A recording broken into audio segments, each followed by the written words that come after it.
Hola, bienvenidos de nuevo al canal. El otro día revisando vídeos que tenía subidos, pues me di cuenta que en uno de ellos había dejado una parte lo que yo creo que es importante sin explicar. Lo siento, un fallo. Lo siento mucho. Me he equivocado y no volverá a ocurrir.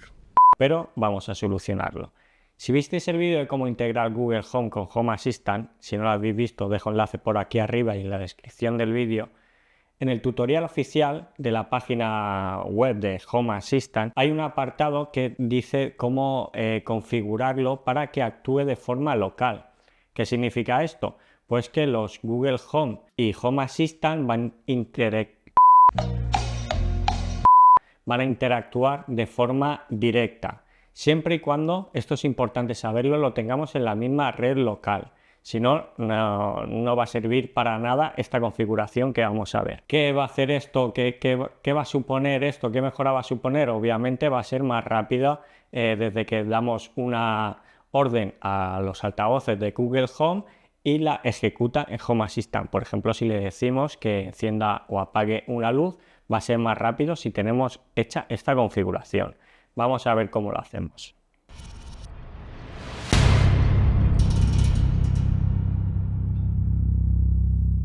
Vale, ya estamos en el PC de nuevo y ahora nos vamos a ir otra vez a la página oficial de Home Assistant.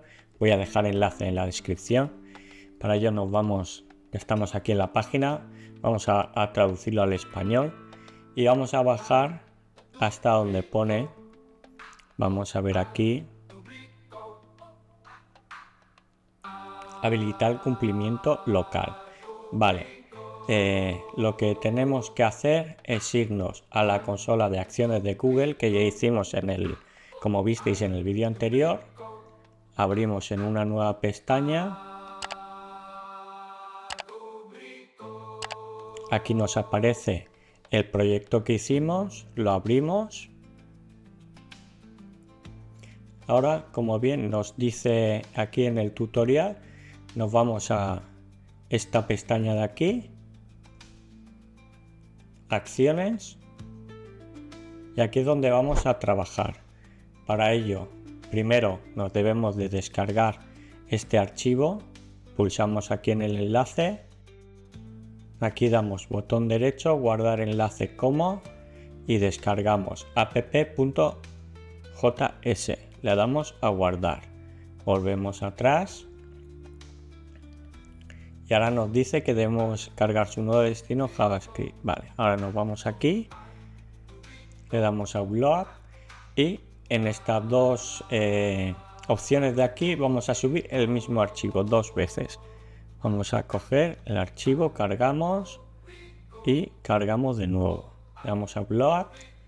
Muy bien, ya lo tenemos. Ahora tenemos que activar esta pestaña de aquí. Como vemos en el asistente, marque la casilla admitir consulta local. Muy bien, bien. Ahora le damos a NewsCard Config. Seleccionamos MDNS y vamos a copiar lo que nos pone aquí. Vamos más para abajo y aquí en el nombre del servicio vamos a copiarlo asegurándonos que lo copiamos completo. Pegamos y añadimos. Tenemos que elegir ahora nombre. Como bien nos pone aquí en el tutorial, agregar campo, seleccionar un campo, elija el nombre.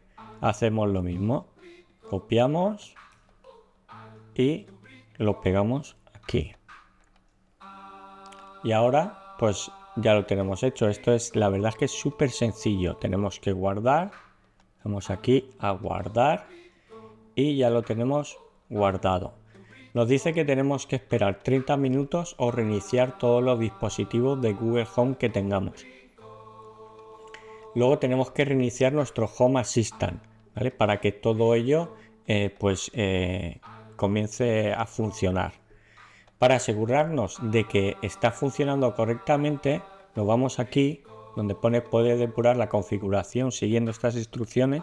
Vamos a darle a botón derecho, abrir enlace, una nueva pestaña. Y vamos aquí y una vez en esta pestaña nos vamos a ir un poquito para abajo. Vemos aquí una dirección que la vamos a copiar. Copiamos y la vamos a pegar aquí en el navegador. Y ahora nos tenemos que esperar un momentito. Nos esperamos unos segundos o minutos, depende cómo vaya vuestra conexión. Y aquí nos debe de aparecer todos los dispositivos Home Assistant que tenemos en la red local. Recordar que tiene que estar en la misma red para que funcione bien que Home Assistant. Vale, y vemos aquí que ya nos aparecen todos los dispositivos que tenemos en la red local. Con lo cual quiere decir que hemos hecho bien este paso, esta configuración. Y ahora pues vais a notar una mejora en la velocidad de reacción de los dispositivos de Home Assistant cuando deis las órdenes a través de Google Home. Y hasta aquí el vídeo de hoy. Ha sido muy cortito, ha sido digamos una actualización de un vídeo antiguo. Y nada, si os ha gustado el vídeo recuerda, dale like, suscríbete si no lo has hecho todavía y nos vemos en próximos proyectos. Hasta luego.